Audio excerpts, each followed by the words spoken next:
Alhamdulillah alladzi bini'matihi tatimmus salihat.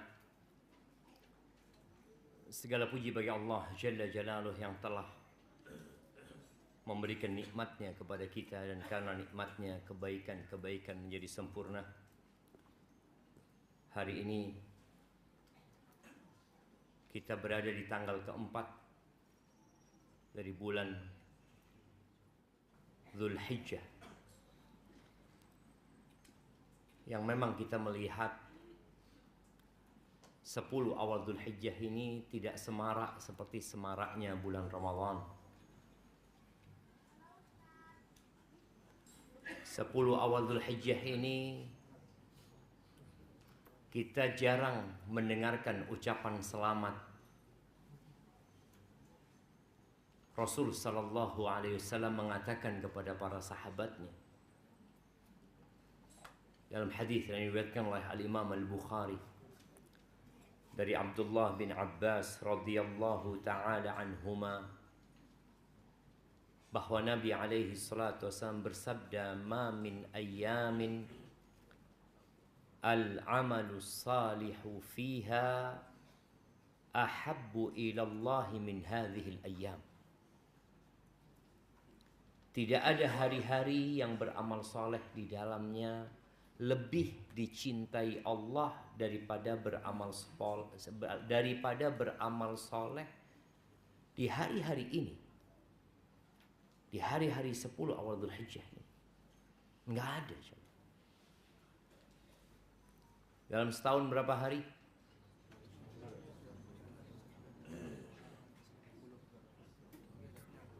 Dalam setahun berapa hari?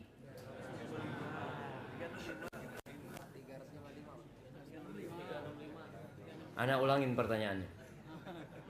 Dalam setahun berapa hari? 7 hari. Dalam setahun itu ada 354 hari. Oh, baru paham. Sejak kapan kita jadi umat Islam? Ketika kita tidak berbangga dengan peradaban kita, maka dengan peradaban siapa kita hidup? Maka kenapa kok di awal Dzulhijjah ini biasa-biasa aja? Karena memang tidak sedikit dari umat Islam yang tidak hidup dengan peradaban mereka. Agama ya hanya dipakai ketika ada perlunya. Kapan kita punya perlu sama agama ini? Kalau mau nikah, mau cerai, mau bagi waris, mau penguburan jenazah, baru mikirkan agama. Padahal Nabi alaihi salatu wasallam doanya mengatakan, Allahumma aslih lana dinana. Ya Allah, perbaiki buat kami agama kami. Alladzi huwa ismatu amrina. Yang agama itu merupakan pedoman urusan kami. Wa aslih lana dunyana. Dan perbaiki buat kami dunia kami. Allati fiha ma'ashuna. Yang di situ ada kehidupan kita. Jadi kalau bicara dunia, ya coba kita bekerja, dapat usaha untuk akhirat kita. Tatkala agama kita kesampingkan, seperti tadi, ketika ditanya berapa hari dalam setahun, kita akan mengatakan 365 hari. Karena itulah yang kita pelajari ketika kita sekolah. Iya, karena sekolah berpatokan kepada kalender Hijriah. Kepada kalender Masehi. Kalau sekolahnya berpatokan kepada kalendernya Imlek, kalendernya orang Cina, ya akan berbeda. Ketika sekolahnya berpatokan kepada kalender Jawa, semua punya loh kalender itu jamaah. Semua. Tapi kita nih umat Islam. Maka tolong ingatkan kepada dirimu, kalau antum bercermin ya, antum lihat Antum katakan anta muslim. Iya, ana muslim. Dan kita bangga menjadi muslim. Maka di awal Dzulhijjah ini tadi tidak ada hari-hari dari 354 hari yang lebih baik dari 10 hari ini. Nggak ada. Sampai para sahabat ketika mendengarkan Nabi SAW mengatakan itu, mereka bertanya, walal jihadu fi sabilillah ya Rasulullah. Apakah jihad di jalan Allah itu tidak bisa menandingi beramal soleh di 10 awal Dzulhijjah? Karena taunya sahabat, zirwatu sanamil Islam, puncak dari pengorbanan seorang dalam agamanya ini adalah berjihad. Ketika dia mengorbankan jiwa, raga, dan hartanya. Kita hari ini datang mengorbankan apa? Waktu kita. Sebagian mungkin mengorbankan hartanya untuk datang ke tempat ini. Tapi jihad itu mengorbankan semuanya. Waktu, energi, keluarga ditinggal. Dan dia juga nggak tahu apakah dia bisa balik lagi atau tidak. Maka para sahabat bertanya, apakah jihad di jalan Allah juga tidak bisa ditandingi dengan beramal soleh di 10 awal Dzulhijjah? Kata Nabi alaihi salatu wassalam, walal jihadu fi sabilillah. Jihad pun tidak dapat menandingi beramal soleh di 10 awal Dzulhijjah. Bayangin. Terus kita santai. Hidup kita seperti kemarin. Seperti sebelum masuk awal Dzulhijjah. Nggak ada perubahan. Sebagian kita itu tetap aja gitu. Kajian ya biasa kajian. Terus ngaji ya tetap, kemarin ngaji 1 halaman, sekarang ngaji tetap 1 halaman. Sedekah ya tetap aja. Kemarin ana sedekah, ana udah rajin sedekah Ustaz. Ana Jumat biasanya sedekah 1 juta. Masuk 10 awal Dzulhijjah ya tetap 1 juta. Kenapa seperti itu? Padahal orang itu kalau tahu, ya kalau tahu ya. Kalau tahu ada diskon besar-besaran, apa yang antum lakukan? Gratis ongkir. Cuma gratis ongkir aja antum ribut. Bali mumpung gratis ongkir. Padahal nggak perlu gitu kadang-kadang. Illa rajul, yang nggak bisa ditandingi beramal soleh dengan beramal soleh di 10 awal Dzulhijjah itu hanya satu kondisi. Ketika seorang keluar dari rumahnya, bimalihi wa nafsih, dia keluar dengan hartanya, berjuang di jalan Allah dengan jiwa raganya, kemudian dia meninggal dunia di medan perang dan tidak ada yang kembali hartanya. Berarti kalau mujahidnya itu menang dan pulang, beramal di 10 awal Dzulhijjah tetap lebih utama. Kalau mujahidnya itu pulang dan cacat seumur hidup, tetap beramal di 10 awal Dzulhijjah lebih utama. Waktu kita tinggal 6 hari. Maka usahakan membuat perencanaan mulai hari ini. Kalau perlu antum iktikaf. Emangnya iktikaf bukan Ramadan aja? Enggak. Iktikaf itu sepanjang tahun kita bisa iktikaf. Antum WA istri antum, Dek, anak kayaknya nggak pulang dari masjid ini. Sampai kapan? Sampai malam Id. Mungkin. Ditutup Ustaz, nggak ada acara iktikaf di masjid seperti itu kan. Nah, padahal sebenarnya tadi masjid itu seharusnya terbuka, memberikan kesempatan kepada orang untuk iktikaf. Kita selalu negatif thinking kepada orang-orang itu. Oh, nanti dibuat tidur, dibuat ini. Biar mereka tidur. Lebih baik mereka tidur di masjid. Ketika waktu sholat, mereka sholat. Kita bangunkan. Daripada mereka tidur di tempat lain dan tidak pernah menegakkan sholat. Allahumma salli wa sallim ala abdika wa rasulika Sayyidina wa maulana Muhammadin wa ala alihi wa ashabihi ajma'in, amma ba'd. Ya Allah, semoga salawat dan salam, berkah dan nikmat senantiasa Engkau curahkan untuk hamba kekasih-Mu, untuk baginda Nabi kita Muhammad alaihi salatu wassalam, untuk keluarga beliau, untuk istri-istri beliau, untuk putra-putri beliau, dan untuk seluruh sahabat Nabi. Semoga Allah meridai kita bersama mereka. Amma ba'd.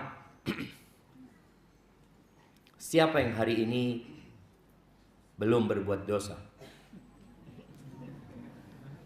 atau tidak berbuat dosa?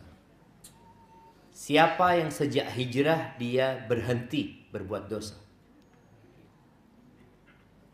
Nah, ahibati fillah, ketika Aisyah radhiyallahu ta'ala anha, As-Siddiqah bintus Siddiq, istri Nabi Muhammad sallallahu alaihi wasallam yang sangat beliau cintai, beliau mengatakan kepada suaminya Rasulullah sallallahu alaihi wasallam, "Ara'aita in adraktu ayya lailatin lailatul qadar?" Bagaimana pendapatmu ya Rasulullah kalau aku dapat malam Lailatul Qadar? Aku baca apa? Subhanallah syama. Kata Nabi alaihi salatu wassalam, "Quli Allahumma innaka afuwun tuhibbul afwa fa'fu anni." Di malam Lailatul Qadar disuruh minta ampun. Di malam terindah sepanjang masa itu malam Lailatul Qadar. Ada satu malam di 10 akhir Ramadan. Hanya ada satu malam yang lebih baik dari 1000 bulan. Itu kalau dapat itu, engkau minta ampun sama Allah. Minta maaf, katakan Allahumma innaka afuwun tuhibbul afwa fa'fu anni. Ya Allah, sesungguhnya Engkau Maha Pemaaf, Engkau cinta dengan maaf, maafkan aku ya Allah. Secara tidak langsung Nabi alaihi salatu wasallam mengajarkan kepada Aisyah, itu kesempatan besar engkau untuk minta maaf sama Allah, karena engkau banyak dosanya. Itu istri Nabi sallallahu alaihi wasallam. Bagaimana dengan bapaknya? Bapaknya Aisyah radhiyallahu taala anha yang dijamin masuk surga. Yang Nabi alaihi salatu wasallam mengatakan, tidak ada seorang pun yang pernah berbuat baik kepada kami melainkan kami sudah balas, illa Abu Bakar, kecuali Abu Bakar, Allah yang akan balas dia dari baiknya Abu Bakar. Kalau bicara ibadahnya jangan ditanya. Pernah Nabi alaihi salatu wassalam mengatakan di majlis bersama para sahabatnya, man asbaha minkumul yawma sha'iman, siapa yang pagi ini puasa? Kata Abu Bakar, ana. Tanya lagi, siapa yang hari ini sedekah kepada fakir miskin? Kata Abu Bakar, ana.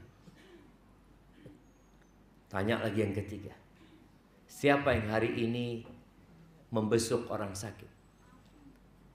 Kata Abu Bakar, ana. Tanya lagi, siapa yang hari ini mengantarkan jenazah? Kata Abu Bakar, ana. Nabi tanya, dijawab. Majtama'na fi mri'in illa dakhalal jannah. Tidaklah hal-hal itu terkumpul di satu orang, melainkan orang itu akan masuk surga.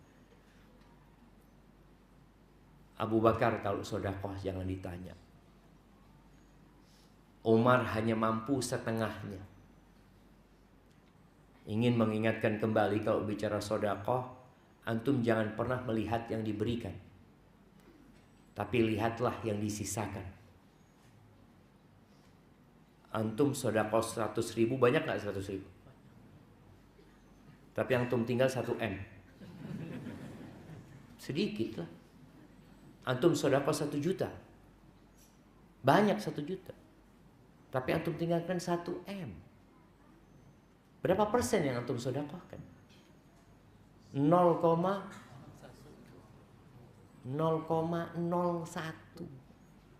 Sedikit, nggak sampai 1% gitu loh, saudara. Boleh jadi yang di sebelah antum sedekah 5.000, itu 50%. Lebih banyak dia. Karena yang dia sisakan 5.000. Mungkin dia datang ke sini, dia cuma punya uang 10.000. Bas, itu uang dia. Dia bentar lagi pulang mau kerja. Mungkin dia ojek online, mudah-mudahan dapat rezeki, ya Allah. Ketika dia dapat punya uang 10.000, bas, uang dia hanya 10.000, nggak ada di ATM, nggak ada di mana, cuma 10.000. Alhamdulillah bensin sudah ada, kata dia. Kemudian dia sedekahkan 5.000. Berapa yang dia sedekahkan? Setengah dunia dia. 50%. Makanya jangan pernah berkecil hati ketika antum sedekah sedikit. Nominal, tapi banyak persentasenya. Abu Bakar bawa fulusnya semuanya. Dia sedekahkan.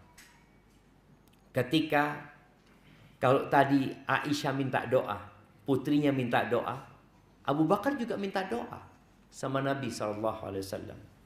Alimni du'aan aqra'uhu fi salati. Ajarkan kepada aku doa yang aku baca ketika aku salat. Apa doanya? Siapa yang ingat? Ana kasih hadiah. Nah. Allahumma inni zalamtu nafsi zulman katsira wa la yaghfiru dzunuba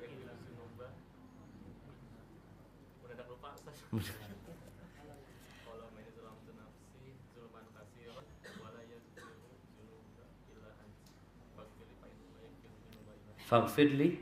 Apa tambahannya?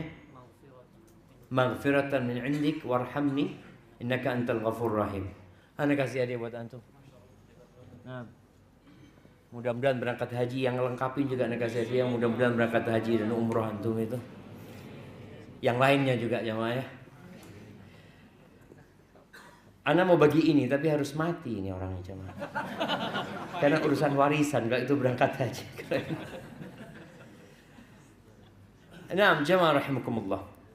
Minta doa, putrinya minta doa disuruh minta maaf. Bapaknya minta doa disuruh minta ampun sama Allah. Bayangin jamaah. Disuruh mengatakan Allahumma inni zalamtu nafsi zulman katsira. Abu Bakar. Abu Bakar kau yang dijamin masuk surga. Masuk surga Abu Bakar saja.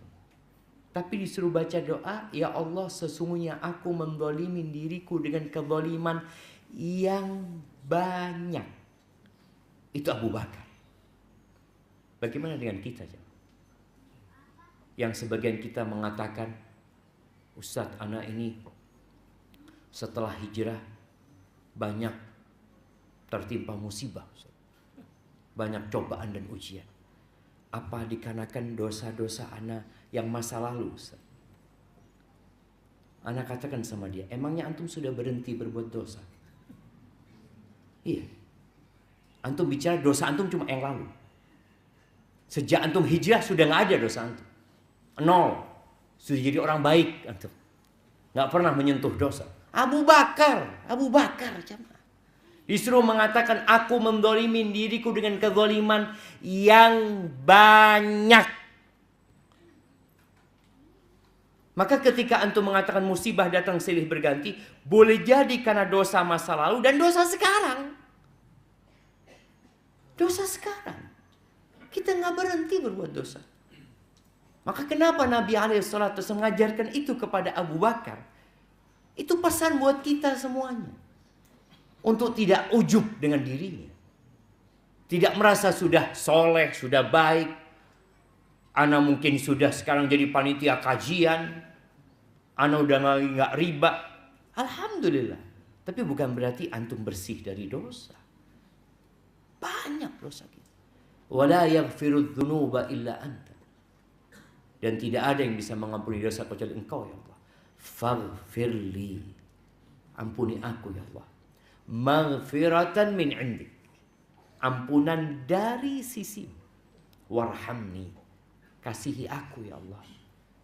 Jadi sama sekali nggak ada bangga dengan perbuatannya, bangga dengan kesolehan dan perjuangannya, bangga dengan pengorbanan, nggak ada. Dan itu yang harus ditanamkan di diri kita, bahwa kita punya dosa banyak. Innaka antal ghafur rahim. Sesungguhnya Engkau Maha Pengampun dan Maha Pengasih. Ahibati fillah, dosa itu ada 3 macam. Dosa yang tidak diampuni. Dosa yang Allah tidak akan tinggalkan. Ada dosa yang Allah akan ampuni. Dosa yang tidak diampuni kita tahu namanya syirik. Makanya kalau ada satu permasalahan, kemudian para ulama menjelaskan itu bisa mengantarkan kepada kesyirikan atau itu kesyirikan, lalu antum mendengarkan, tapi ada ulama lain mengatakan nggak apa-apa, antum tinggalkan, karena beresiko kita kalau ngerjakan itu. Kalau ternyata itu kesyirikan, kita nggak akan pernah diampuni sama Allah. Yang kedua, dosa yang Allah tidak akan tinggalkan, dosa yang berkaitan dengan manusia. Kita ini kadang-kala menyakitin pasangan hidup kita, tapi kita merasa itu nggak dosa. Bapak-bapak sering disakitin sama istrinya? Ana tanya lagi. Bapak-bapak sering disakitin sama istrinya?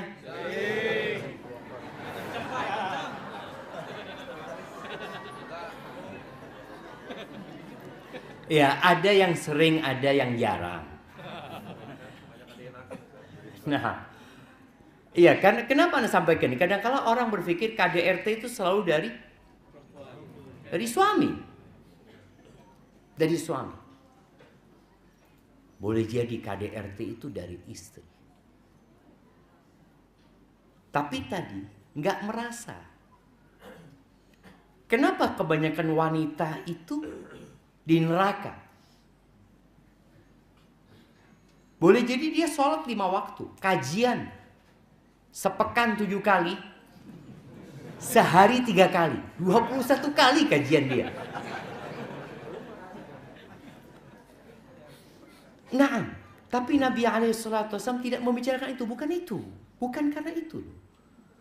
Perempuan itu banyak di neraka, yukthirnal la'an, lisannya pedes. Betul ibu-ibu? Bapak-bapak, Anda tanya ibu-ibu, bapak-bapak yang jawab. Yukthirnal la'an, banyak memaki, melaknat, mengumpat. Ya memang itu ujiannya mereka. Ujian perempuan itu di perasaannya. Ketika dia sakit hati, kadangkala lupa dengan akalnya. Lisannya yang akan menyakiti, mengumpat. Baru nanti dia sadar.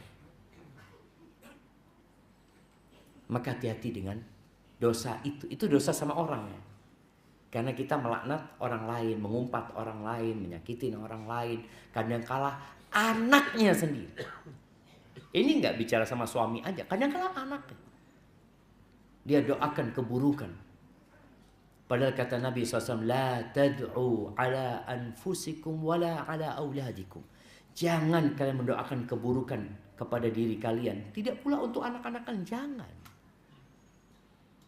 Orang itu, ya namanya hidup ujian. Kadang-kala dia disakiti sama anaknya. Anaknya nggak nurut, ada anaknya mungkin yang membantah. Yang akhirnya orang tua gak kuat kemudian mengeluarkan kata-kata yang tidak seharusnya dia keluarkan. Itu penyakit perempuan. Yang kedua, yakfurnal ihsan. Dia kufur sama pasangan hidupnya dengan kebaikan-kebaikannya. Kufur dia. Akan ada hisabnya pada hari kiamat. Sama juga, ada suami-suami yang suka memaki istri. Dia tidak menjalankan tugasnya dengan baik dan benar. Tidak memenuhi hak-hak istrinya. Ingat, itu dosa gak akan ditinggalkan sama Allah. Artinya urusan sesama manusia Allah akan selesaikan. Dosa yang ketiga yang urusan sama Allah. Selain dosa syirik, Allah kalau mau ampuni, ampuni. Gak ada urusan sama orang. Allah akan ampuni. Tapi kalau sudah sama manusia, gak bisa. Sampai Allah akan tegakkan keadilan. Buat binatang. Nanti akan ada domba-domba yang bertanduk. Yang menanduk kawannya yang gak punya tanduk, Allah akan tegakkan keadilan. Semua akan merasakan keadilan. Maka bicara dosa tadi, hendaklah kita memperhatikan. Kemudian dosa itu ada dua, kalau dilihat dari sisi besar dan kecilnya. Ada dosa besar dan ada dosa kecil. Dosa besar itu jadi kecil kalau kita tobat dan beristighfar. Dosa kecil itu bisa jadi besar kalau kita terus-terusan dan tidak berhenti. Kalau antum lihat gunung, gunung itu kumpulan kerikil sebenarnya. Ada orang karena sudah ngaji pinter, sudah bisa memilah-milah antara dosa besar dan dosa kecil. Dia sudah pintar, oh ini dosa kecil, amanlah. Dosa kecil, dosa kecil, dosa kecil. Tahu-tahu sudah semasjid. Dosa kecil, jangan.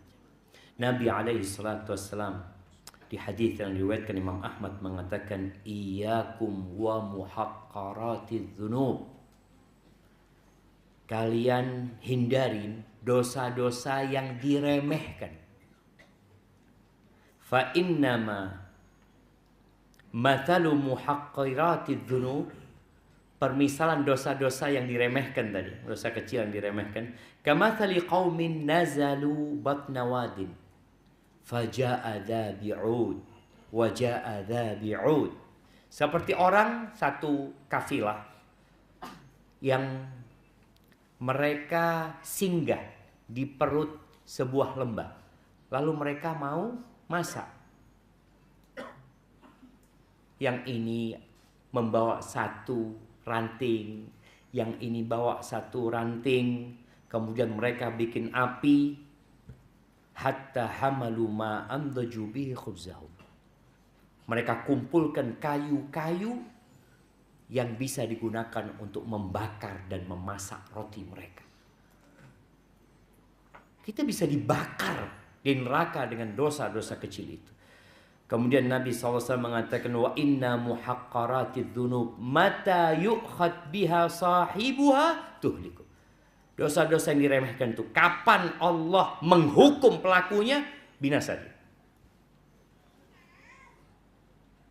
Maka hati-hati. Kalau kita setelah ngaji, kita sudah pinter, kita sudah faham, jangan diteruskan. Siapa yang gak berbuat dosa? Semua berbuat dosa. Tapi hendaklah segera bertobat kepada Allah Azza wa Jalla. Nabi SAW dalam hadis riwayat Tabrani mengatakan, ma min abdin mu'minin illa walahu dzambun.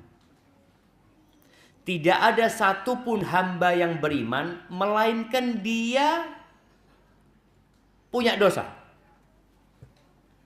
Dosanya dua modelnya. Dzambun ya'taduhul faina ba'dal faina. Ada dosa yang dia kerjakan kemudian dia berhenti, dia kerjakan, dia berhenti, dia kerjakan, dia tobat. Ada model kayak gitu. Wa dzambun huwa alaihi muqim la yufariquhu hatta yufariqad dunya. Ada lagi model kedua dosa yang dia kerjakan terus dia mukim di sana di dosa itu, dan dia tidak tinggalkan dosanya sampai dia meninggalkan dunia. Ada. Tapi semua berbuat dosa, modelnya gitu cuma. Innal mu'min khuliqa mufattanan. Orang beriman itu diciptakan difitnah sama Allah. Dikasih ujian. Jadi iman ini berdampingan dengan fitnah, dengan ujian. Ketika antum beriman kayak tadi orang yang hijrah, akan datang ujian kepada dia. Innal mu'mina khuliqa mufattanan. Tawwaban nasiya. Tapi dia suka bertobat gitu loh. Namun dia sering lupa. Diuji, dia suka tobat, tapi dia juga pelupa. Makanya kenapa kajian ini diadakan? Kenapa khutbah Jumat itu tiap pekan? Terus diingatkan. Karena tadi, mukmin itu pelupa. Idza dzukira dzakara. Kalau diingatkan, dia jadi ingat. Sadar dia. Oh iya. Oh iya. Maka perlunya kita hadir kajian itu, walaupun kita sudah tahu. Kadang-kala kita tahu loh, ini kajian Ustadz sudah tahu. Karena kapan hari kajian sama Ustadz Fulan sama kayak gini. Kajian sama Ustadz Fulan sama kayak gini. Ya sama, kalau Ustadz itu datang kajian baru, bid'ah berarti Ustadz itu. Kajiannya Ustadz ini semuanya, ya sama lah. Emangnya antum mau ganti Qur'annya? Nggak ada, semua Ustadz akan pakai dalil dari Qur'an. Dalilnya dari qala Rasul sallallahu alaihi wasallam, seperti itu. Tapi kita itu memang pelupa, harus ikut kajian lagi, datang kajian lagi. Nanti tafsir Al-Fatihah. Udah tiap hari anak baca Al-Fatihah. Iya. Antum tapi hadir. Agar antum diingatkan kembali. Tafsir Juz Amma. Udah dulu anak sama Ustaz Fulan. Lu datang jamaah. Karena kita tadi khuliqa mufattanan tawwaban nasiya. Pelupa, suka lupa. Jangan itu ustadznya dia lupa. Anak kadang-kala nyampaikan hadis umpamanya. Tahu-tahu dia, Ustaz ingat waktu itu nyampaikan ini. Yang mana? Ustadznya aja lupa. Apalagi jamaahnya.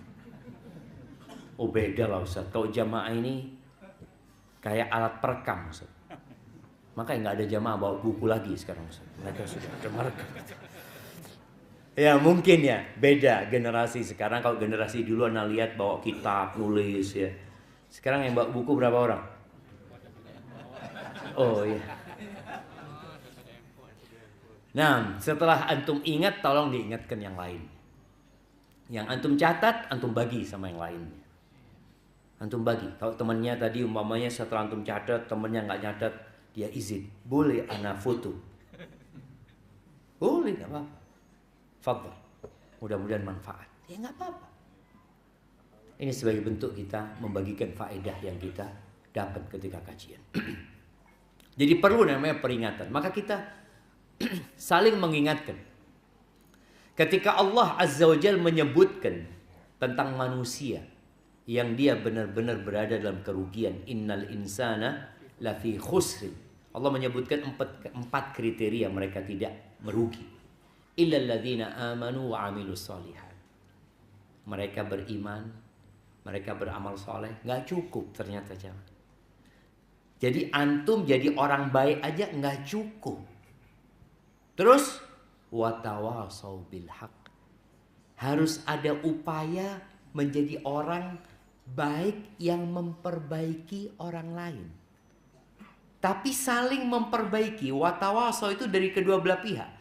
Kita ingatkan kawan kita, nanti kita lupa kawan kita ngingatkan kita. Seperti itu. Watawasau bis sabr. Yang terakhir ya memang kudu sabar. Kita itu kalau jadi orang baik banyak yang suka. Coba untuk jadi orang baik di masyarakat. Masya Allah, fulan. Tapi ketika antum naik levelnya menjadi orang yang memperbaiki, hilang baiknya antum. Antum dianggap ikut campur urusan orang. Ketika sahib antum nggak sholat, antum sholat, Kata siapa antum? Masya Allah, fulan soleh. Tahu dari mana? Masya Allah, selalu adzan ke masjid. Tapi ketika antum sudah ngajak dia sholat, hilang solehnya antum. Fulan, aduh ngurusin urusan orang. Subhanallah jamaah. Ya tadi, watawasau bis sabar, kudu sabar antum. Dan ingat, tugas mengingkari kemungkaran itu bukan tugas ustadz, tapi tugas setiap muslim. Kata Nabi SAW, man ro'a minkum mungkaron. Barang siapa, umum, mau ustadz, mau orang biasa, dia melihat kemungkaran, dia rubah. Siapa aja. Terus terang, yang datang ke masjid itu rata-rata orang baik. Betul. Kayaknya betul, Ustaz. Ya insya Allah Anda berbaik sangka. Karena banyak orang yang gak datang ke masjid. Nah, tugas antum menyampaikan kepada orang yang tidak datang ke masjid. Antum semua punya kawan, punya keluarga. Biasanya kadang-kala satu orang ngaji, alhamdulillah keluarganya belum. Nah, tugas antum bagaimana? Menyampaikan yang disampaikan Ustaz kepada keluarga. Tapi anak belum mampu, Ustaz. Lu antum bukan disuruh ceramah, cuma disuruh menyampaikan. Tahu namanya menyampaikan itu? Oh tadi Ustadz ngomong gini, selesai. Kalau kemudian dia tanya, kalau gini hukumnya apa? Wallahu a'lam, mana nggak tahu. Ya apa-apa, antum menyampaikan. Itu namanya menyampaikan. Bagaimana ketika jin mendengarkan Al-Quran, satu kali dia mendengarkan kajian Nabi SAW. Nabi bacain Al-Quran. Allah Azza wa Jalla menceritakan di surat Al-Ahqaf ya, wa idh sarafna ilaika nafaram minal jin yastami'una al-Qur'an falamma hadaru qalu ansitu falamma qudiya wallau ila qaumihim mundirin. Ini ada sekelompok jin. Dikatakan jin itu dari jin Nasibin dari Yaman sana tadi. Mereka dengarkan Nabi SAW baca Quran, mereka perhatikan. Sekali mereka berjumpa dengan Nabi SAW, pulang menyampaikan kepada kaumnya. Apa yang didengar itu yang disampaikan. Jangan antum tambah-tambahin. Yang bermasalah ketika kita nyampaikan sesuatu yang kita nggak tahu. Sudah itu sampaikan kepada keluarga. Maka ingat, ketika seorang mulai menyampaikan, antum harus bersabar. Jamaah rahimakumullah, kembali kepada masalah dosa yang menempel sama kita, yang kita harus benar-benar berusaha untuk bertobat dan jangan menunda tobat. Kalau antum berbuat dosa hari ini, jangan nunggu besok tobatnya. Ketika datang malam hari, bertobatlah. Ketika berbuat dosa malam hari, jangan nunggu besoknya. Besok kayaknya insya Allah pas maghrib aku mau tobat. Jangan. Belum tentu antum umurnya sampai maghrib. Innallaha yabsutu yadahu bil-lail, kata Nabi alaihi salatu wassalam, liyatuba musi'un nahar. Allah membentangkan tangannya di malam hari agar orang-orang yang berbuat dosa di siang hari itu tobat. Juga seperti itu, membentangkan tangannya di siang hari buat orang yang berbuat dosa di malam hari untuk tobat. Dalam riwayat Imam Bukhari dari Anas radhiyallahu anhu, Anas berkata, kita tahu generasi terbaik adalah generasi sahabat Nabi alaihi salatu wasallam yang mendampingi Nabi alaihi salatu wasallam. Kemudian generasi yang baik pula adalah generasi tabi'in. Siapa tabi'in itu jemaah? Nah, yang hidup di zaman sahabat. Belum. Nah, siapa yang mau jawab yang benar jawabannya?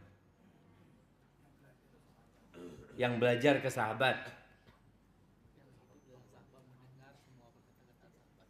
Yang hidup bersama sahabat, mendengar ucapan sahabat, melihat perbuatan sahabat. walaupun kafir.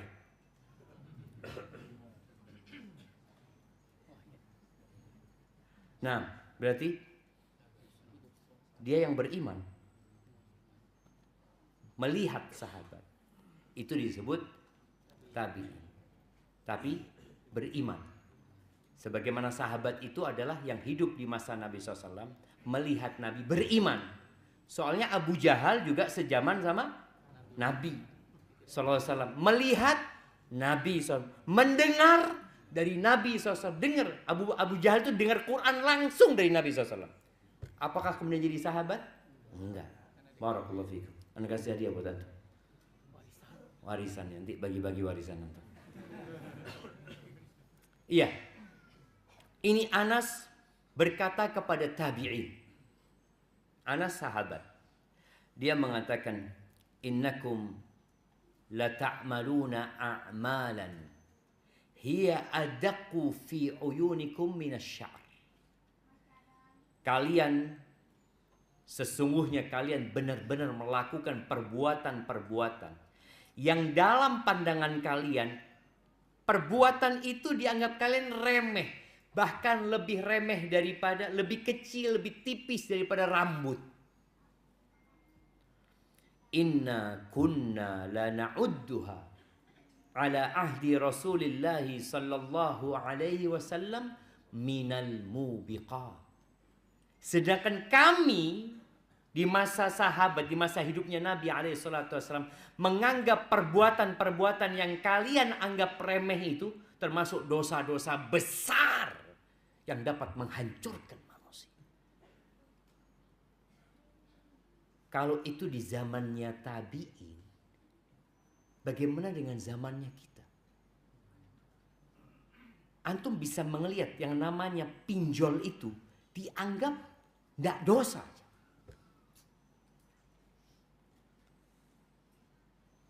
Emangnya nggak boleh pinjol, Ustaz? Boleh apa nggak boleh? Ya tergantung. Ribanya nggak boleh kan? Ribanya nggak boleh. Kita lihat di masyarakat yang namanya bank harian. Ada bank harian. Apa sebutnya sih? Bank keliling. Bank keliling. Bangling ya. Bangling. Iya, itu bank keliling. Masyarakat melakukan itu tanpa ada malu, tanpa ada merasa dosa. Orang kalau berbuat dosa itu malu loh. Makanya orang berbuat dosa itu sembunyi-sembunyi. Karena dia tahu yang aku lakukan dosa. Ini terang-terangan. Terang-terangan dia melakukan dosa itu. Dianggap kenapa? Aku ini membantu orang lain. Coba tanyakan kepada mereka, terbantu tidak? Iya, terbantu. Walaupun dipentung dari belakang. Itu yang terjadi. Artinya ada banyak ya. Kalau di zaman tabi'in aja Anas mengatakan itu. Bagaimana kalau Anas hidup di masa kita sekarang ini? Dalam kehidupan rumah tangga coba dilihat juga.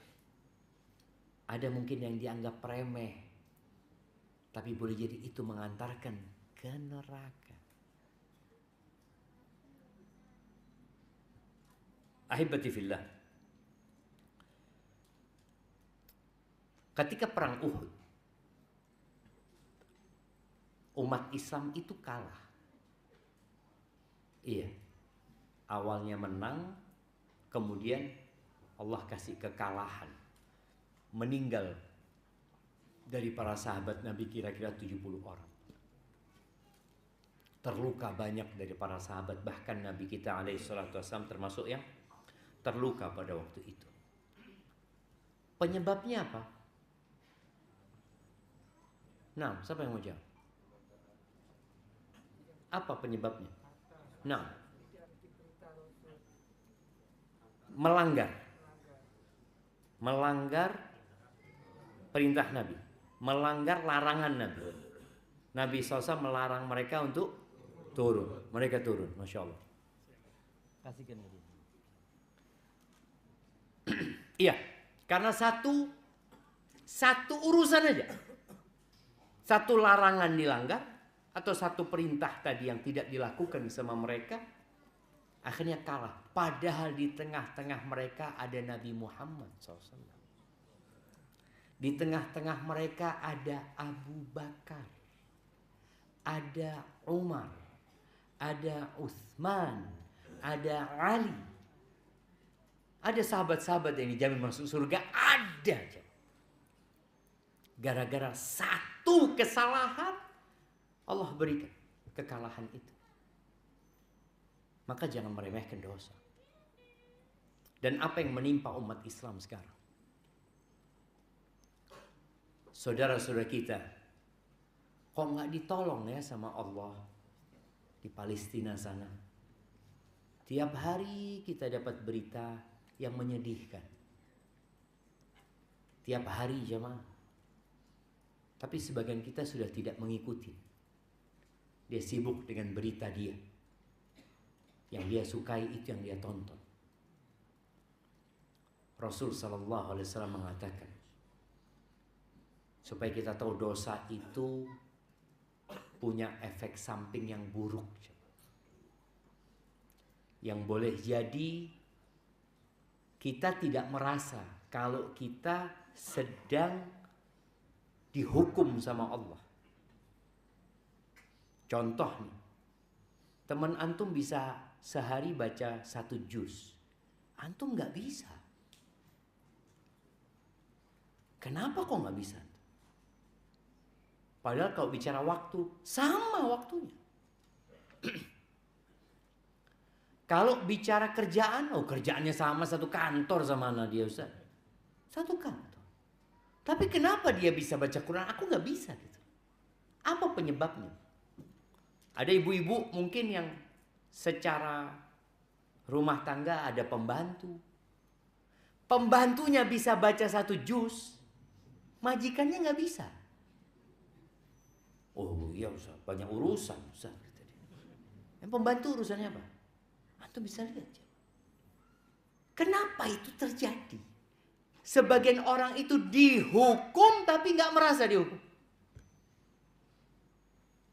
Di antara dampak dosa itu terhalanginya seseorang dari berbuat kebaikan. 10 awal Dzulhijjah seharusnya berlomba-lomba dalam kebaikan, kita santai. Di waktu mustajab berdoa, orang berdoa, kita nggak doa. Ada apa sama kita? Tadi boleh jadi dosa-dosa kita. Makanya tatkala ada seorang yang datang kepada Hasan al-Basri atau Abdullah bin Mas'ud, yang dia mengatakan, aku ini kepingin sholat malam.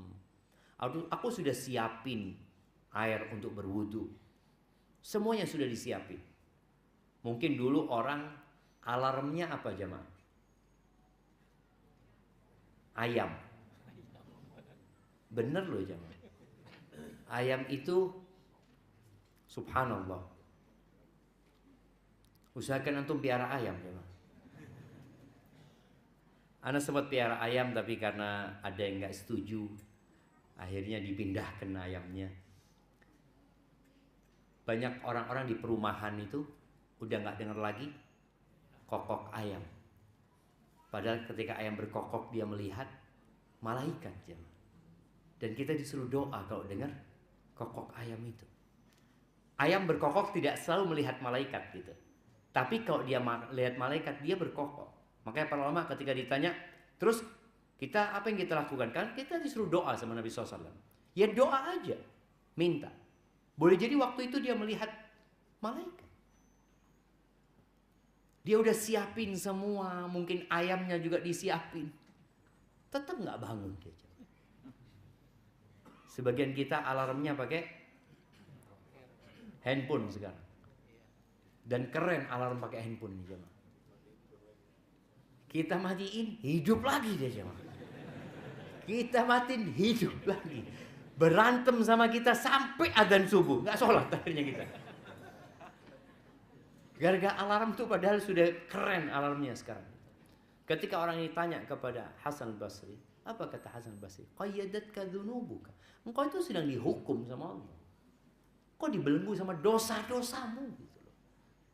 Kita dibelenggu sama dosa-dosa kita. tapi nggak merasa. Gitu. Jadi kekalahan umat Islam yang sekarang tadi, kita lihat umat Islam dibantai, padahal jumlah kita itu 2 miliar.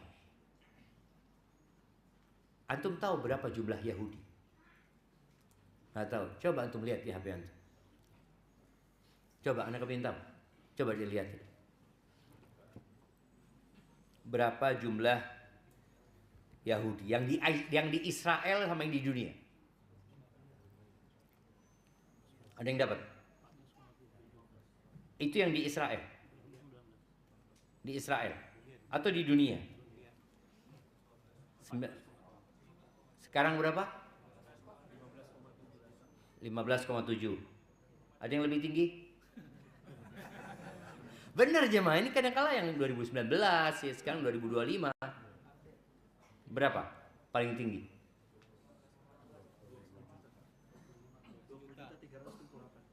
2025. 20 juta. Anggap 25 juta. Bisa menghinakan 2 miliar. Bayangin. Makanya ketika Nabi SAW mengatakan nanti kalian akan dikeroyok sama umat-umat itu. Sebagaimana orang kalau mau makan itu saling memanggil. Ayo kita bantai. Ayo kita habisi. Sahabat bertanya kepada Nabi alaihi salatu wassalam. Awa min qillatin nahnu yawma itu. Kita dikeroyok, dihabisi, dihinakan itu karena jumlah kita sedikit. Kata Nabi alaihissalam, bal antum yawma idzin katsir. Banyak jumlah kalian pada waktu itu. Dan kita lihat sekarang nih ya, 2 miliar menghadapi 20 juta. Nggak bisa berbuat apa. Oh iya Ustaz, mereka punya senjata. Pada waktu perang Badar, umat Islam itu jumlahnya 300 belasan. Musuhnya 1000. Yang naik kuda di umat Islam cuma 1. Al-Miqdad bin Aswad. Yang orang kafir 1000 orang dengan pasukan berkuda, dengan baju besi. Mereka datang untuk perang. Yang 300 ini datang untuk menghadang kafilah. Tapi kenapa Allah menangkan? Karena yang memenangkan itu memang Allah. Bukan karena jumlah, bukan karena persenjataan, sama sekali. Maka Allah katakan, iyansurkumullah fala ghalibalakum. Kalau Allah memenangkan kalian, tidak ada yang bisa ngalahkan kalian. Nggak ada. Wa iyakhdzulkum. Tapi kalau Allah mau menghinakan kalian, Allah al-khudlan itu nggak ditolong. Kalau Allah tidak menolong kalian, fama yansurukum min ba'di. Siapa yang akan nolong kalian? Siapa? Makanya kemarin ada sebuah pertanyaan dari jamaah di Australia. Dia mengatakan di sana itu banyak demonstrasi dilakukan sebagai bentuk protes terhadap Israel. Ya, yang demo ya non muslim, muslim ikut macam-macam. Gimana sih? Apakah boleh kita ikut? Ana sampaikan. Kenapa saudara-saudara kita dibantai sama Israel? Bukankah mereka umat Islam? Bukankah mereka di atas kebenaran? Bukankah Allah berjanji akan menolong? Kenapa Allah nggak menolong kita? Kita perlu introspeksi diri kita. Jangan-jangan kita penyebab saudara-saudara kita dibantai. Tapi tadi kita ini nggak sadar. Kita berpikir dengan seperti itu kita membela saudara kita. Enggak. Nabi SAW mengatakan, "Idza tabaya'tum bil 'aina wa raditum biz zara' wa akhadtum adnab al baqar wa taraktumul jihad sallatallahu alaikum dhullan la yanzi'uhu. Kalau sistem jual beli kalian riba yang terselubung, dan kita tahu Yahudi itu mengkaji Al-Quran, dia tahu bahwa umat Islam ini selama ini menang karena Allah menolong mereka. Bagaimana Allah tidak menolong umat Islam? Dan mereka tahu awal-awal yang melariskan riba ini siapa? Yahudi. Dan mereka dilaknat. Allah sebutkan dalam Al-Quran, wa aklihimur riba wa qad nuhu anhu. Mereka makan riba dan sudah dilarang. Akhirnya mereka dilaknat sama Allah SWT.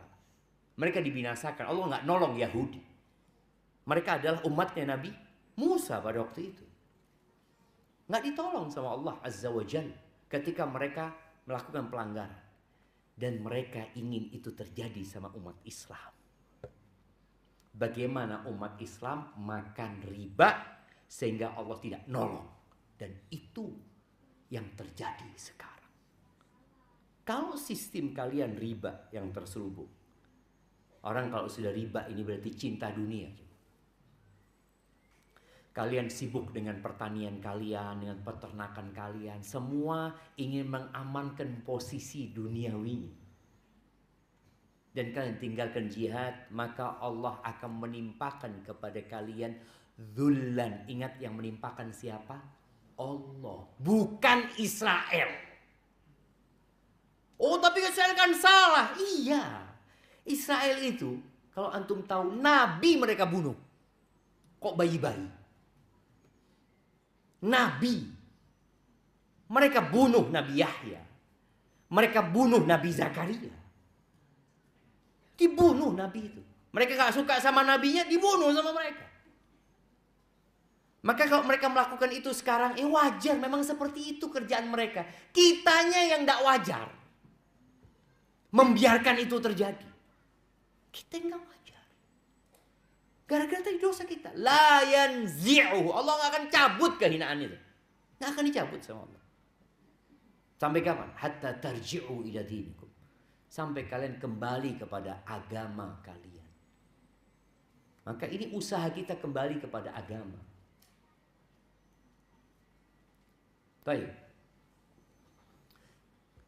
Di antara bentuk kembali kepada agama, yang kadangkala kita sudah merasa kembali kepada agama, tapi belum. Nabi SAW itu mengatakan, La tadkhulul jannah hatta tu'minu. Kalian gak akan masuk surga sampai kalian beriman. Wala tu'minu hatta tahabbu.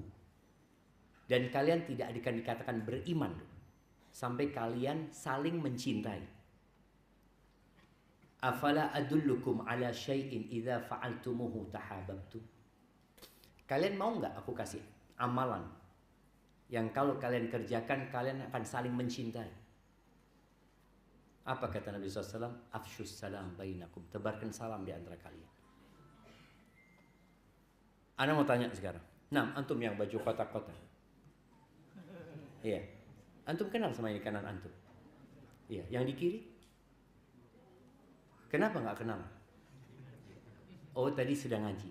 Yang depan? Enggak juga kan? Taib. Ana mau tanya sama yang lain. Antum baju putih. Iya. Kenal sama yang di kiri antum? Yang di kanan? Oh, kenal juga. Oh, alhamdulillah, insyaallah. Yang pakai baju putih? Nah, kenal sama yang kanan antum? Kenapa nggak kenalan? Tuh jemaah, tolong antum kalau datang kajian, salam sama sebelah antum. Jangan mengatakan bid'ah. Apanya bid'ah? Assalamualaikum sama dia. Memang baru ketemu sama dia. Salaman, tanya dari mana. Ini termasuk kembali ke agama. Kalau yang kecil-kecil kita nggak amalkan, sebagian kita datang kajian tapi merasa sendirian dia jemaah. Lah kanannya apa, lah kirinya apa. Emak-emak juga kayak gitu kadang-kala. Mereka yang kenal satu geng aja. Kumpul di situ udah merasa yang paling soleha kayaknya sudah.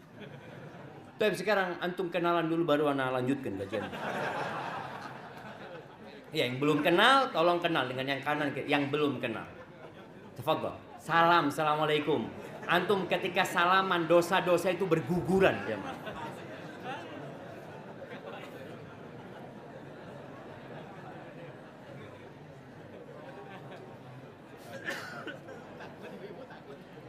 Ibu-ibu sudah kenalan? Makanya kalau tetap aja nggak mau kenal, jadi disuruh. Tolong jawab. Dan itu lakukan setiap ketemu saudaranya. Setiap berjumpa sama saudara. Katakan assalamualaikum. Jangan karena kenal baru assalamualaikum.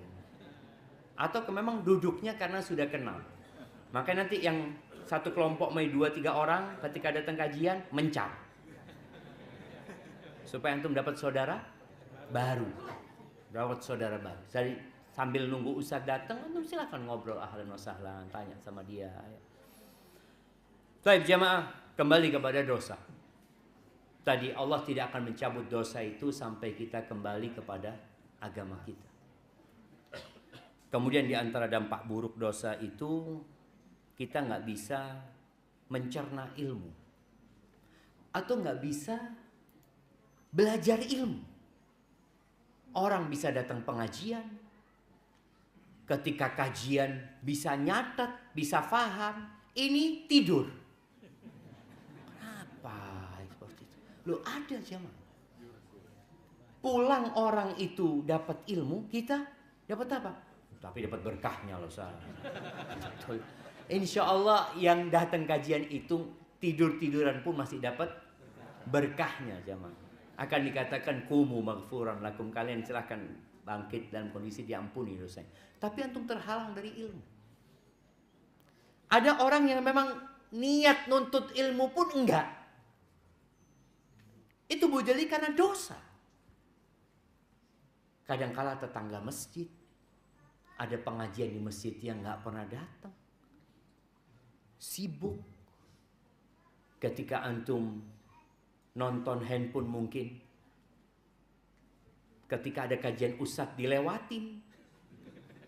Antum bisa lihat kajian ustadz, enggak lah. Boleh jadi karena dosa.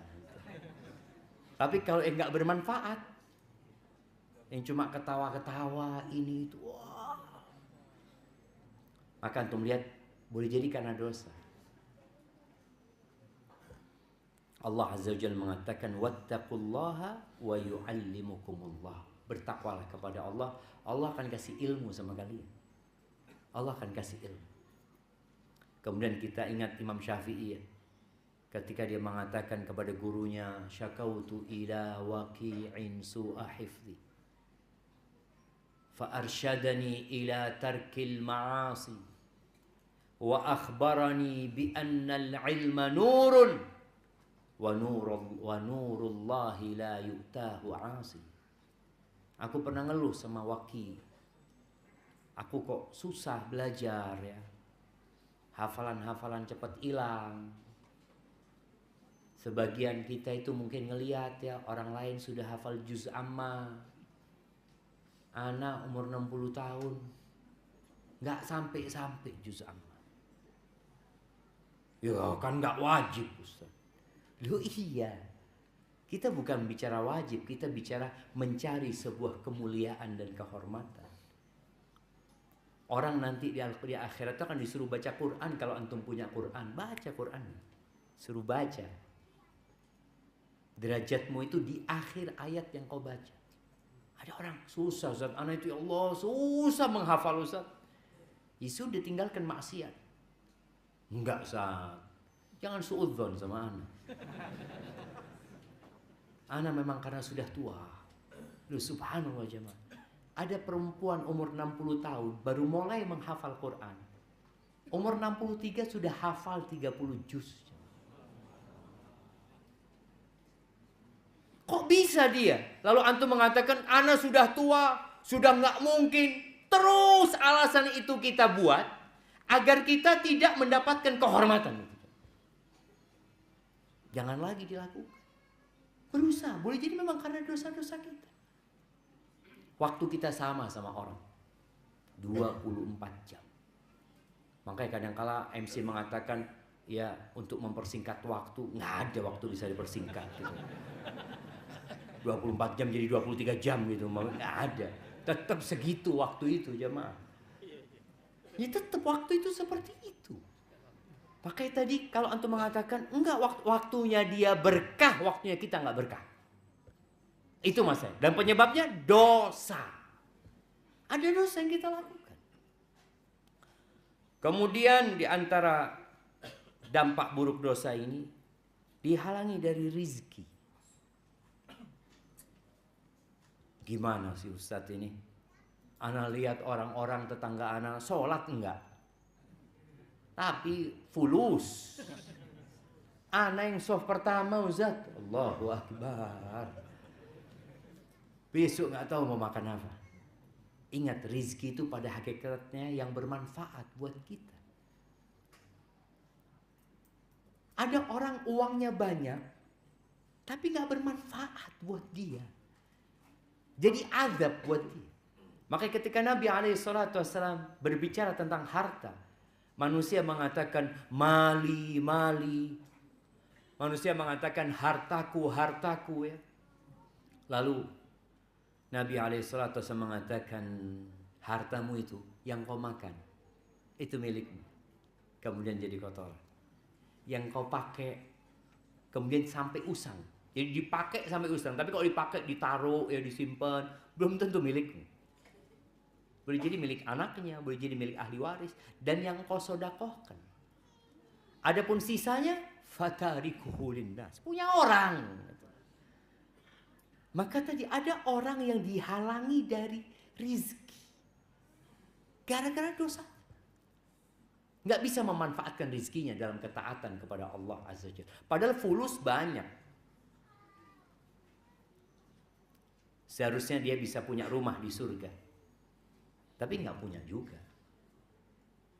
Ternyata uangnya dibelikan untuk kemewahan yang kurang berguna sama dia. Ada lagi yang mungkin beli tas. Yang biasa beli tas siapa? Tunggu jamaah. Iya, yang biasa beli tas ibu-ibu. Tolong kalau beli tas baru, kalau punya yang baru, yang lama, dikeluarin. Itu jadi rizki. Karena yang dikeluarkan itu yang jadi milik dia. Kalau yang dia pakai, dia simpen, belum tentu milik dia. Tahu-tahu milik ahli warisnya. Nah, sayang gitu, engkau nggak punya apa-apa. Yang kau sedekahkan biasanya yang jelek-jelek. Ya, kebanyakan kita itu kalau sudah jelek, bismillah sudah. Bagikan kata dia. Loh, tolong. Tadi rizki, dia halangi dari rizki gara-gara dosa yang kita lakukan. Sehingga kita tidak dapat manfaat dari harta yang kita miliki. Atau boleh jadi seret rizkinya memang. Allah mengatakan, وَمَنْ يَتَّقِ اللَّهَ يَجْعَلْ لَهُ مَخْرَجًا وَيَرْزُقْهُ مِنْ حَيْثُ لَا يَحْتَسِبُ. Barang siapa yang bertakwa kepada Allah, Allah akan kasih solusi dari semua masalah dia. Dan Allah akan kasih rizki dari arah yang tidak disangka-sangka. Sekarang ini di negeri kita sedang terjadi badai PHK. Nggak sebanyak waktu COVID sih. Tapi banyak yang di PHK. Apa solusinya? Ya bertakwa kepada Allah. Pintu rizki itu bukan hanya bekerja. Kita ini memang sejak SD itu diajarin untuk rajin belajar, untuk nurut, sampai SMP, SMA, kuliah, tujuannya jadi apa? Jadi pegawai. Jadi disekolahkan untuk jadi pekerja. Jadi pendidikan itu untuk mencukupi kebutuhan tempat-tempat kerja ini, industri. Pintu rizki itu bukan hanya bekerja. Ada banyak pintu rizki. Di antara pintu rizki yang paling utama tadi bertakwa kepada Allah Subhanahu wa taala. Bertawakal kepada Allah, ya. Kemudian memperbanyak istighfar. Banyakin aja istighfar, minta ampun sama Allah Subhanahu wa taala. Kemudian usaha dikerjakan. Usaha itu tadi nggak harus kerja sama orang. Boleh jadi antum usaha sendiri. Ana seneng banget tadi ketika lewat sini, kanan kiri jualan semua ngomong. Ini suaranya sampai nggak ke mereka? Hah? Sampai keluar? Oh alhamdulillah gitu ya. Ya usahakan jangan sampai yang di sana nggak dengar kajian gitu loh. Cuma ngitung fulus doang dia. Yang dikhawatirkan mereka nunggu ini kok nggak bubar-bubar kajian. Baru jadi fulus tuh kalau bubar gitu kan, seperti itu. Maka alhamdulillah kalau mereka dengar, semoga jadi manfaat buat mereka juga. Tadi pintu rezeki itu banyak. Di antaranya adalah memperbanyak istighfar, bertobat kepada Allah Subhanahu wa taala. Kemudian di antara dampak buruk dari dosa itu adalah ruwet urusan. Rumit. Dipersulit urusan kita. Jadi ketika antum melihat kok sulit, ya sudahlah antum hamparkan sejadah, antum duduk istighfar, minta ampun sama Allah Subhanahu wa taala. Kadang-kala sebagian kita itu ketika rumit urusannya, ketika dikasih penyakit yang nggak kunjung sembuh, dia langsung mengatakan, ana pernah dengar Ustadz menyampaikan bahwa musibah turun itu salah satunya untuk mengangkat derajat. Sepertinya derajat ana mau diangkat sama Allah. Oh, ya, ini orang merasa aman dari adab Allah itu dosa besar, jemaah. Dosa besar. Makanya ketika antum melihat orang lain kena musibah, dipersulit urusannya, di sini kita berbaik sangka sama orang itu. Kalau kelihatannya orang itu memang orang baik ya, antum datang kepada dia, semoga Allah angkat derajat antum dan dihapuskan dosa-dosa antum. Jangan datang kepada dia, antum kayaknya banyak dosanya. Kalau orang lain berbaik sangka, kalau sama kita perlu berburuk sangka. Kemudian orang kalau banyak berbuat dosa, hatinya jadi gelap. Dia nggak tahu yang ma'ruf dan nggak tahu lagi sama yang mungkar. Semua dia anggap sama, karena dia hidup mengikuti nafsunya.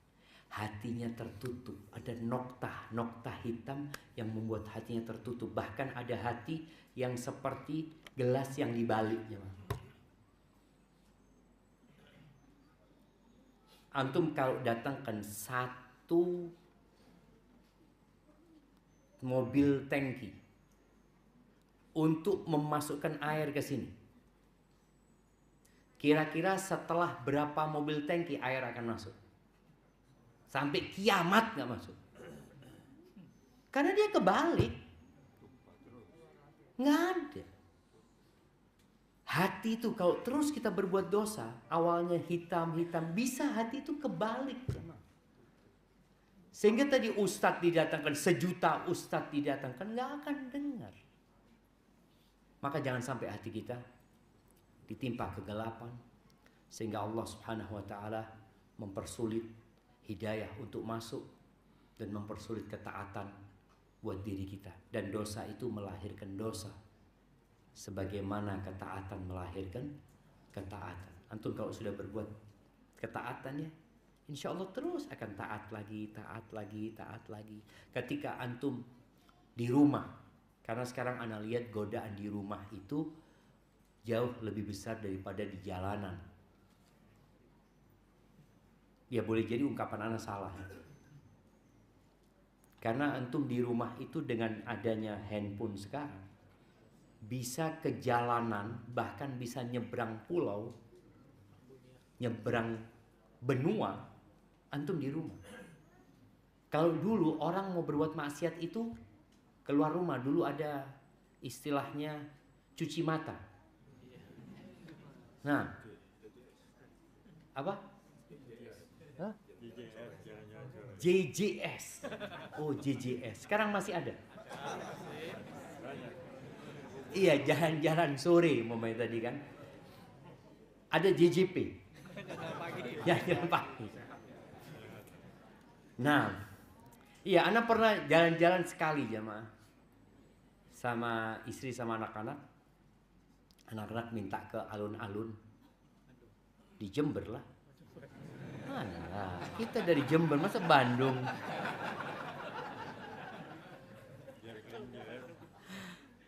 Anak ngomong sama istri anak, ini terakhir kali sudah. Kenapa? Kayaknya anak banyak dosa di sini. Iya, anak ngomong enggak sudah. Banyak yang nggak boleh dipandang. Sedangkan kita disuruh menghindari tempat-tempat fitnah gitu ya. Jangan antum karena sudah hafal juz amma, anak mau nyoba.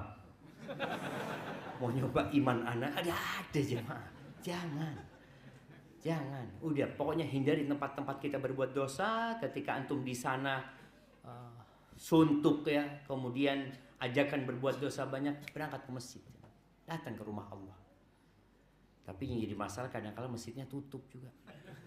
Ini mungkin anak usul kepada teman-teman yang ngurus masjid. Diadakan di masjid itu ruangan yang selalu terbuka. Enggak harus dibuka semuanya. Enggak.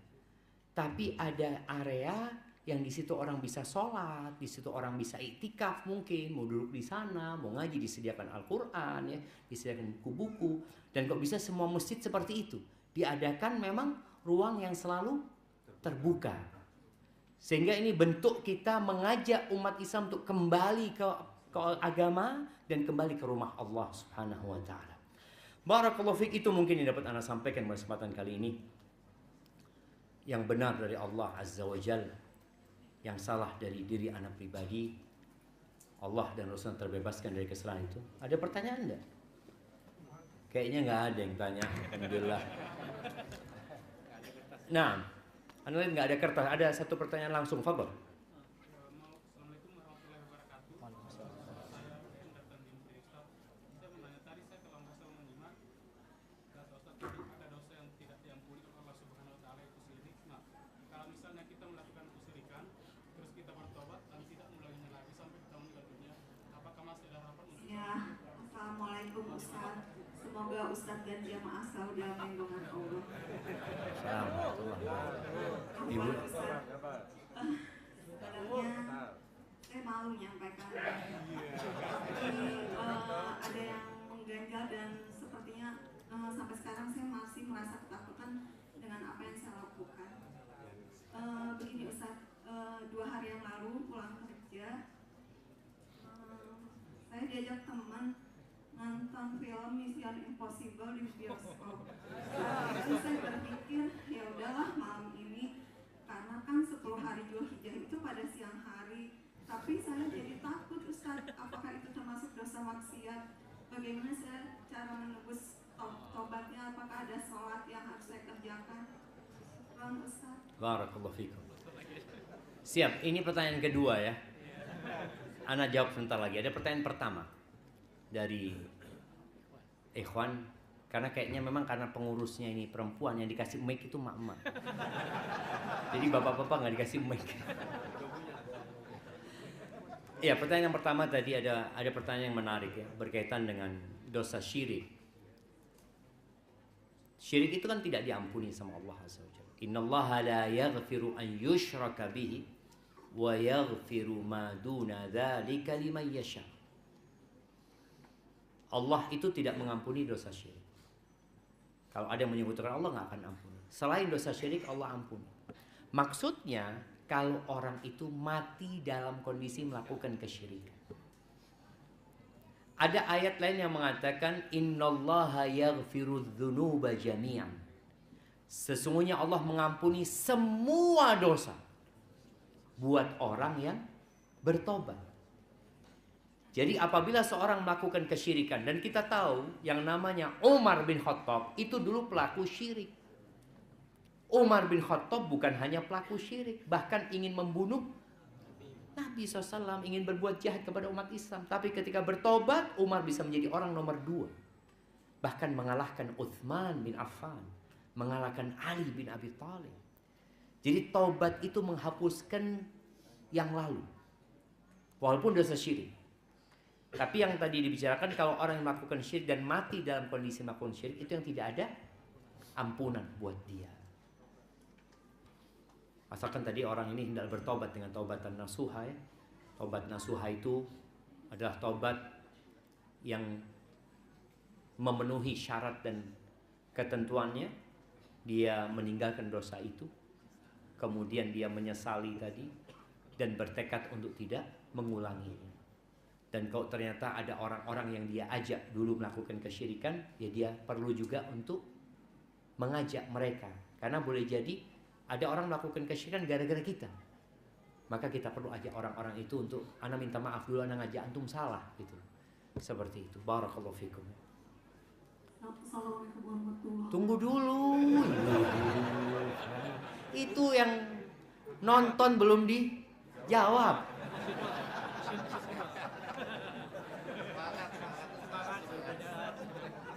Nah, baik, berkaitan dengan pertanyaan kedua tadi. Ya memang Anda tadi sampaikan bahwasanya 10 awal Dzulhijjah ini dianggap biasa. Dianggap tidak istimewa. Karena memang boleh jadi penyebab pertamanya kecintaan kepada dunia. Karena orang kalau sudah cinta sama dunia, seperti kejadian perang Uhud itu, kenapa kok sahabat turun dari bukit pemanah itu? Allah Azza wa Jalla mengatakan, minkum man yuridud dunya wa minkum man yuridul akhirah. Sebagian kalian ambisinya dunia. Itu disebutkan kepada generasi terbaik umat ini, apalagi kepada kita. Maka kalau tadi ya, di 10 malam-malam atau di 10 ini, kalau bicara 10 awal Dzulhijjah itu bukan cuma siangnya ya, siang dan malamnya. Siang dan malamnya. Ketika dikatakan hari, itu malamnya masuk.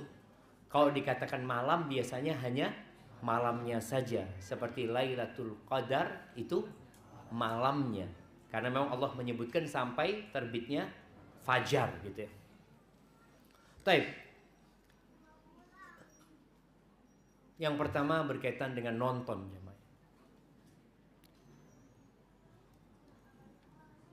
Tempat yang dituju itu tempatnya orang-orang baik? Enggak. Di tempat itu apa saja dosa yang biasa dilakukan? Bercampur laki perempuan ya. Orang bawa pacarnya, orang berbuat maksiat di sana. Itu dari sisi tempatnya. Kemudian yang ditonton itu kira-kira kalau habis nonton film itu semangat sholat tahajudnya. Ana sejak nonton Mission Impossible itu, alhamdulillah saat sekarang tahajud 11 rakaat saat ya. Kemudian puasa sunnah, semangat saat ya. Nggak ada jemaah. Ya Allah jemaah ya.